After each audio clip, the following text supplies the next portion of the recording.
This is a Teja News Television broadcast. Suryapet జిల్లా చిలుకూరు మండలం శీత్లతాండా గ్రామంలో శ్రీ శ్రీ శ్రీ పెద్దమ్మ తల్లి అమ్మవారి జాతర అంగరంగ వైభవంగా జరిగింది. ఈ సందర్భంగా గ్రామస్తులతో పాటు ఆంధ్రప్రదేశ్, తెలంగాణ రాష్ట్రాల నుంచి పెద్ద సంఖ్యలో భక్తులు తరలివచ్చి అమ్మవారిని దర్శించుకున్నారు. జాతరలో భాగంగా కోలాటం ప్రదర్శనలు ప్రధాన ఆకర్షణగా నిలిచాయి. తన కోలాటాన్ని జీవన విధానంగా తీసుకుని కష్టపడుతున్న కళాకారులతో కూడిన శ్రీ మణికంఠ నవయుగ కోలాటం భక్త బృందం అద్భుత ప్రదర్శనలతో ప్రేక్షకులను అలరించింది. తిరుమల తిరుపతి దేవస్థానంలో జరిగే బ్రహ్మోత్సవాల్లో కూడా తమ ప్రతిభను చాటుకున్న ఈ బృందం ఇక్కడ కూడా భక్తి పారవశ్యంలో నృత్యాలు ప్రదర్శించింది.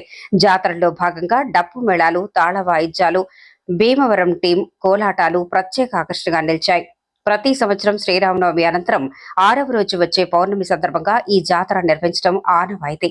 ఈ పౌర్ణమి వేళ పెద్దమ్మ తల్లి అమ్మవారిని సేవిస్తే కోరిన కోరికలు నెరవేరుతాయని భక్తుల విశ్వాసం. దీంతో చుట్టుపక్కల మండలాల, గ్రామాల నుంచి భక్తులు పెద్ద ఎత్తున తరలివచ్చి మొక్కులు చెల్లించుకున్నారు. గ్రామస్తులు, పార్టీలకు అతీతంగా విద్యావంతులు, మేధావులు కలిసి సమిష్టిగా ఈ జాతర నిర్వహించడం విశేషం. కార్యక్రమంలో Manikanta master, Sharath master, NTR master, singer Balaji తదితరులు ప్రత్యేకంగా పాల్గొన్నారు. మొత్తంగా భక్తి శ్రద్ధలతో జరిగిన ఈ జాతర గ్రామంలో ఆధ్యాత్మిక వాతావరణాన్ని నెలకొల్పింది.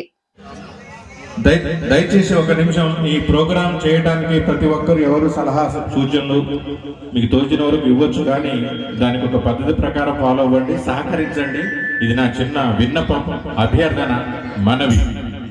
కార్యక్రమాన్ని గ్రామస్తుల సహాయంతో చేపడుతున్నందుకు వారికి ముందుగా కృతజ్ఞతలు. ఎందుకంటే సైదా మన తండావాడైనా సరే రాష్ట్ర వ్యాప్తంగా తిరుపతి వెంకటేశ్వర స్వామి సన్నిధిలో కూడా ఈ కోలాట బృందం తోటి చాలా సార్లు ప్రదర్శన ఇచ్చినారు.